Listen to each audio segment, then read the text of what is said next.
Scooter heads, scooter heads, scooter heads. Don't let this introduction fool you. You are tuned to the right place. The fabulous Scooter Dome in outrageous Las Vegas. The Electric Scooter Podcast.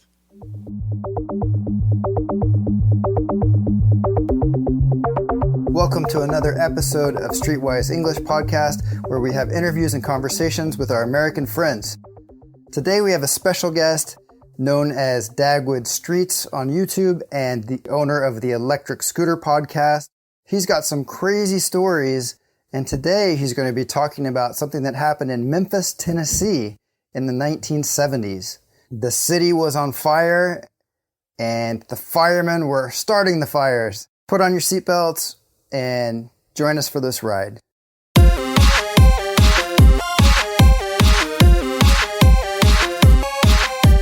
Scooterheads, welcome to another exciting episode of the Electric Scooter Podcast. In this episode, we're going to start off with something a little different, something I had not planned. I appeared on another podcast called Streetwise English Podcast. So SEP, the Streetwise English Podcast. And the reason I say it's a surprise is I was the interviewee.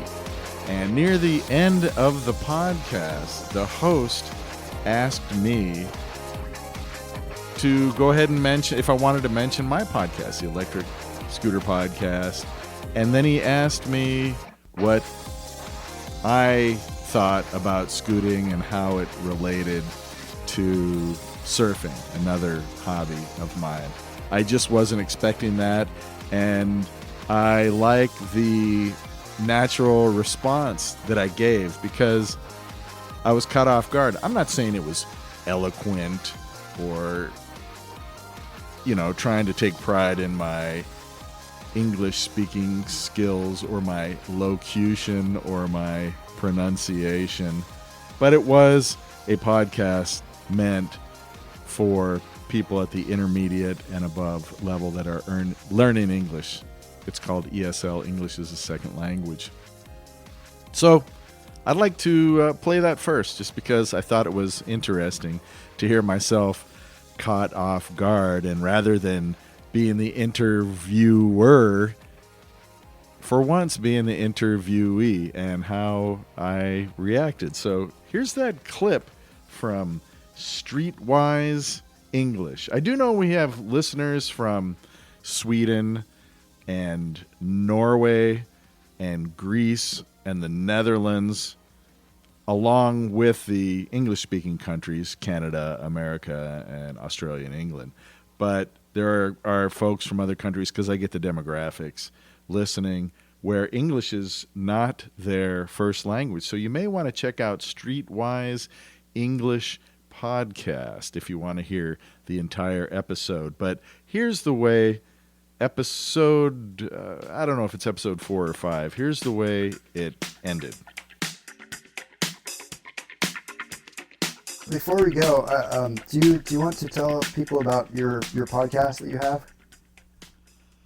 I have a podcast. It's called the Electric Scooter Podcast. I understand it's very niche. It's only for people who are interested in scooters of the electric type, and it's mainly lifestyle. I don't do reviews. If you like reviews of certain scooter models, there's another YouTube channel called the Electric Scooter Guide, but I am a podcast. I do have some YouTube videos that accompany my podcast. Like, for example, I went scooting in Ecuador, Tampa, Florida, Monterey, California, different parts of the United States and different parts of the world where I take my scooter or I rent a scooter and film it.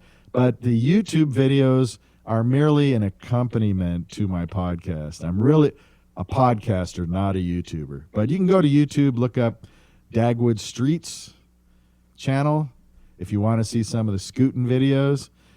And if you'd like to listen to the podcast, it's called the Electric Scooter Podcast. And it's available on every platform you could name, except for, I think it's Pandora.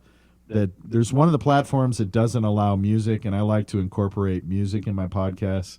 So I'm on Spotify, Deezer, Stitcher, Google Podcasts. What do they search? What do they search? Electric Scooter Podcast. Oh, that's simple. Electric Scooter Podcast. And yeah, you could just Google Electric Scooter Podcast, and all these episodes will come up. And one last question. Why do you love electric scooters so much? I lived on and off in Hawaii for 40 years, and I surfed California before I joined the Navy, and I surfed when I was in the Navy in Hawaii, and I enjoyed surfing, and I moved to Las Vegas, and I missed the adrenaline, so I was looking for something to replace that, and I started watching YouTube channels about electric scooting. And there's a lot of good YouTube videos. There are a lot of people like Ben Fox, the Electric Scooter Guide, Ginger on Wheels. There are a lot of YouTube channels you can watch that, even if you're not into scooting, just the way they shoot and the camera angles and the music and everything, it's really cool. And I started watching those, bought a scooter. Before you know it, I ended up with 5 scooters. I scoot off-road. I have scooters that go I've gotten up to 54 miles an hour on one of my scooters. I have another one that has knobby tires that I take in the desert, and I climb hills with it, and I do off-roading. And then I have a smaller scooter for traveling, a different scooter for when friends come over. It's just a lot of fun. It's an adrenaline replacement for surfing. Adrenaline replacement for surfing. And can you tell me can you use words to describe what it feels like to drop in on the wave, and then how that feeling is related to scooting? Well, if you drop in on a wave, you feel like a hollow feeling in your stomach for a split second, like you're in an elevator, an elevator that's going down really fast. And you almost lose balance for almost a split second. You're not flying through the air or anything, but you immediately go down. And I kind of step back a little bit when I get to the bottom of the wave. We call it a bottom turn. And then you want to keep going back to the wave, because that wave pushes you forward and provides you with energy to propel yourself forward. So you're kind of milking that wave, getting all of it out of it that you can. Whereas with a scooter, you're just hitting the throttle. You're completely controlling. There's no outside force that you're dependent upon. It's just twisting the throttle, kind of like a motorcycle. But I do like to go to parks, hills, and places where there are bridges where I can almost simulate a wave. There are a lot of great parks here in Las Vegas. There's a couple I go to where they have big grassy hills, and I can climb up the side of the hill, get kind of sideways, and then come down. I cannot emulate the exact feeling of being on a wave.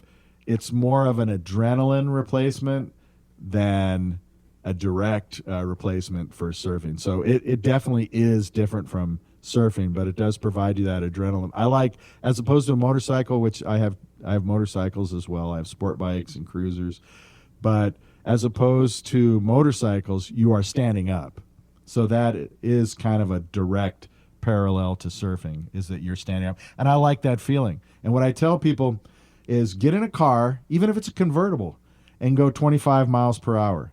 And how does that feel? The wind going through your hair or whatever, just the feeling that you get of propelling yourself forward at 25 miles per hour. Now, get on the hood of that car going 25 miles per hour. That's what it's like to electric scoot. That is the huge difference. Wow. Yeah. I'll have to try it sometime. Imagine yourself standing on the hood of a car going 25 miles per hour. But a scooter, you do have a handle, handlebars that you can control. And, there are advantages and disadvantages. You can compare it to surfing. You can compare it to skateboarding.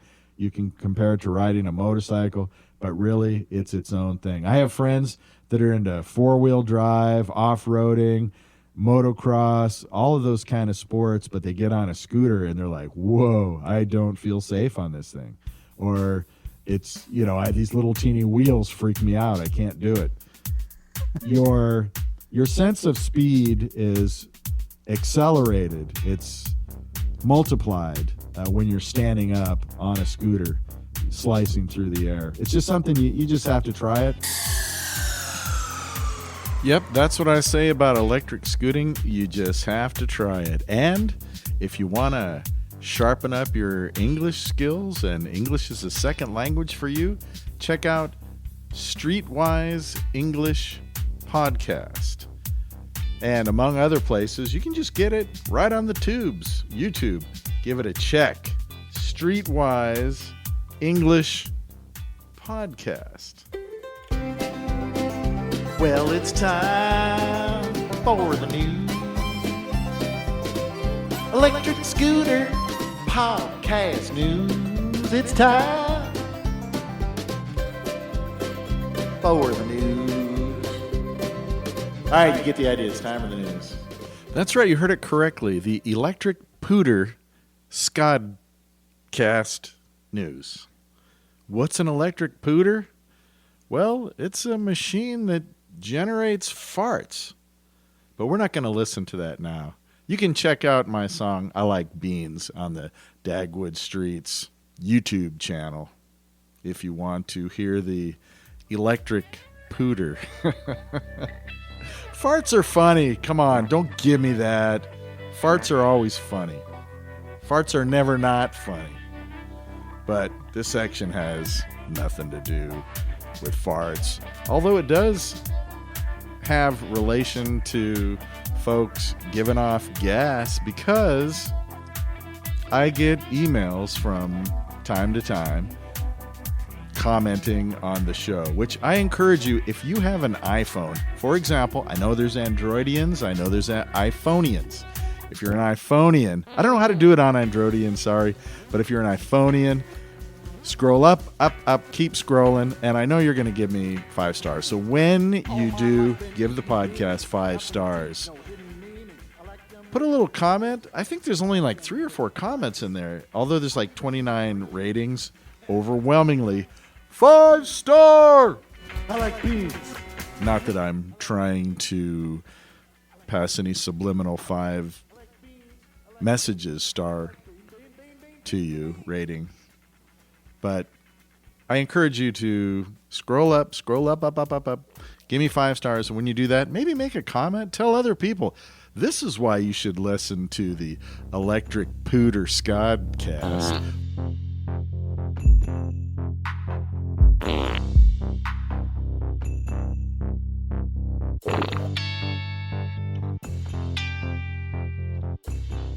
I don't think we've really done this before. Let's take a look at some of the emails that I receive, and some are good, some are bad, some are just comments. Whatever they are, it's okay.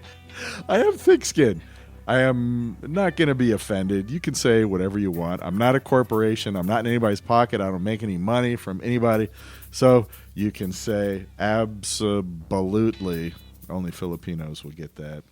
Absolutely anything that you wish to say.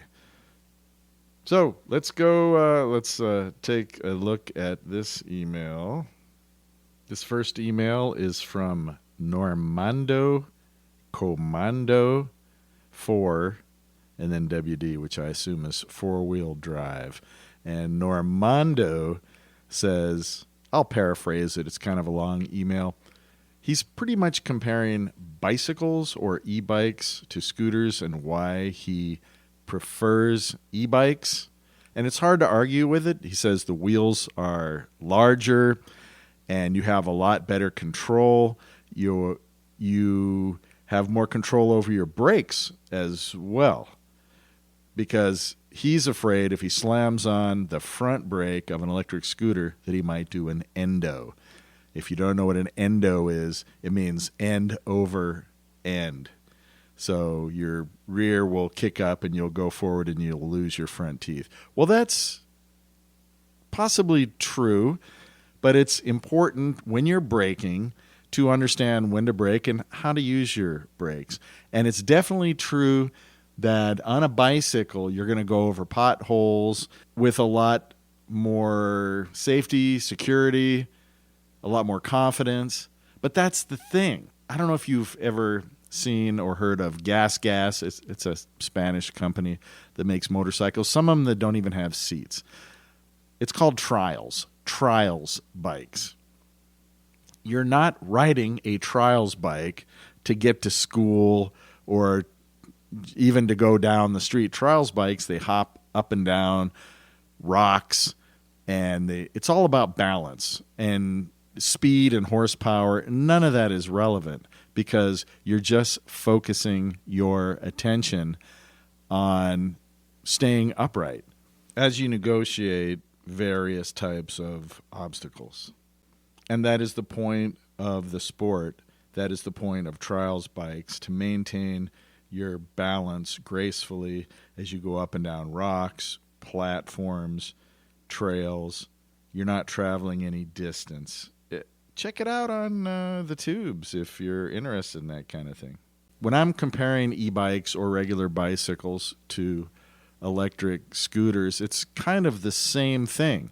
I mean, you can compare skateboards to surfing. There's a lot of things that you can compare, and I don't think it's either or. I actually have both. Yes, I tend to go with the electric scooter way more often than anything else. That includes motorcycles, skateboards, electric skateboards. I have regular bicycles, and I have a single e-bike. I may end up with more in the future, I don't know. But when you're on an electric scooter, especially if you're off-road, you are focusing on every little divot, every little rock, every bit of terrain, whether it's soft dirt like talcum powder or sand or compacted up or downhill. That's the thing. You are eliminating the stress and other thoughts from your mind so you can focus on what you're doing. Now, when you're riding a bicycle, you could be smoking a cigarette, drinking a beer, listening to a podcast, hopping up and down curbs. Yeah, that's a given. You can do that. But they are two different things. Which is more fun to you? I don't know. You know, if you're using it for simply transportation, or I want to do what's the easiest, then go with a bicycle or an e-bike, sure. But that is not why I ride an electric scooter. Not because it's easy, but because I really have to focus, and I like the challenge. So Normando Commando 4-wheel drive, that's my response to that email. And if people agree or disagree or want to comment on that, pop me an email at dagwoodstreets@gmail.com. Or when you give me 5 stars on your iPhone or your iPad or whatever you're using, go ahead and leave a comment. And our next communication comes from Dinky Dow, and I think it's Powwow, Powwow, Powwow, Dinky Dow Powwow. Powwow, I think, is when Native Americans would have a meeting.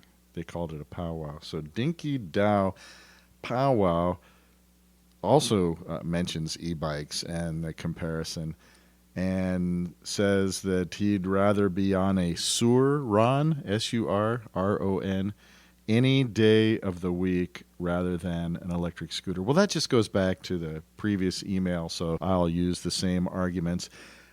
And to support what you are saying, Dinky Dow Powwow, if that's your name, when I interviewed Jesse, the founder of Pevra, Pevra, he said that the funnest thing he had ever ridden in his life was the Surron. So I'd like to try that out. I've watched 1 or 2 YouTube videos, Surron. But to me, it just looks like a scaled down off-road or motocross bike that's electrified. I assume it's made in China, like nearly all of the electric scooters. So it would be fun. I'd love to try it. But again, it's not the same thing as an electric scooter. But thank you, Dinky Dow Powwow, for that email.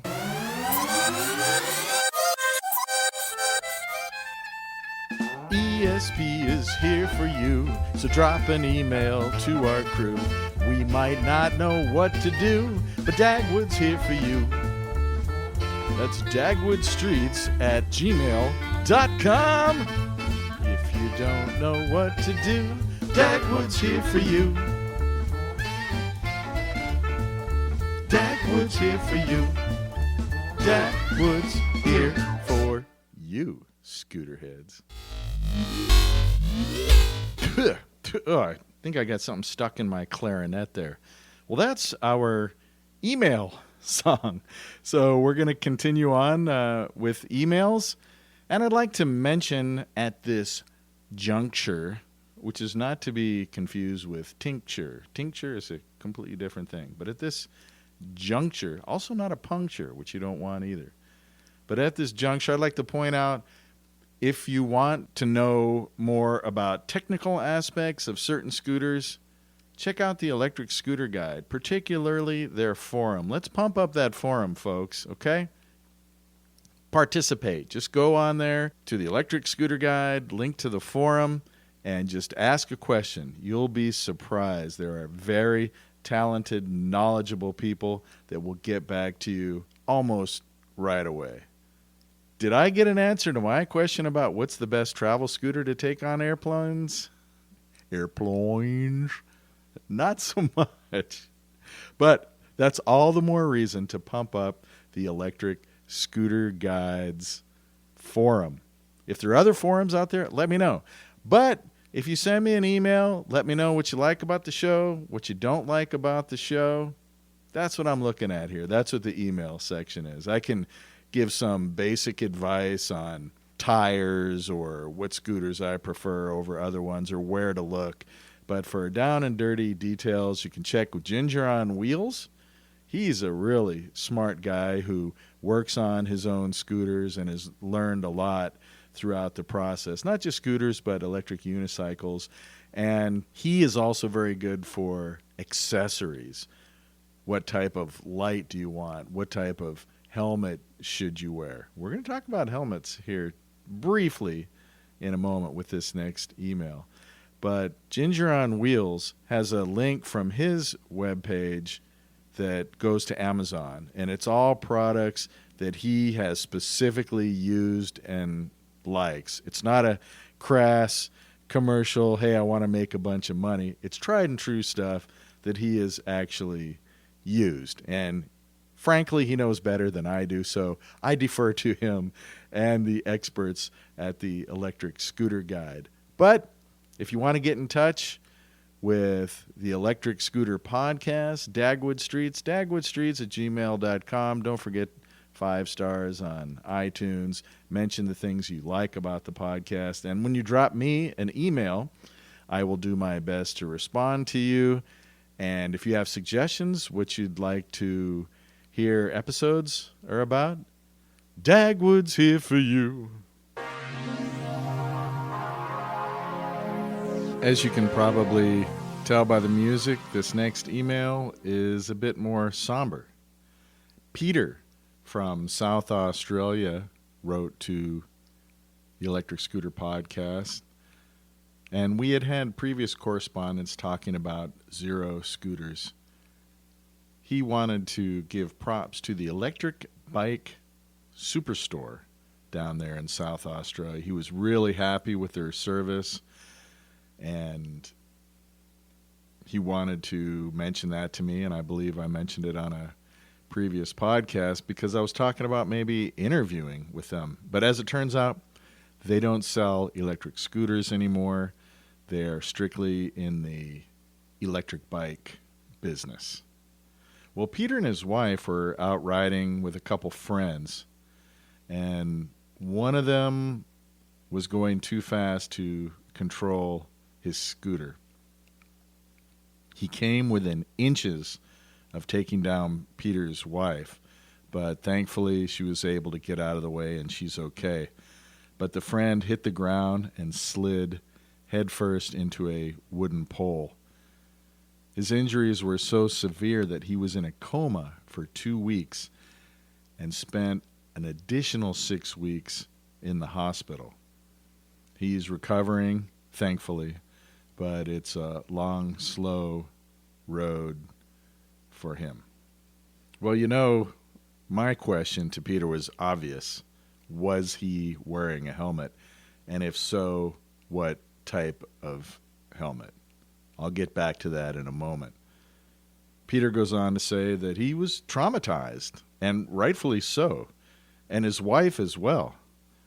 So they ended up selling their scooters.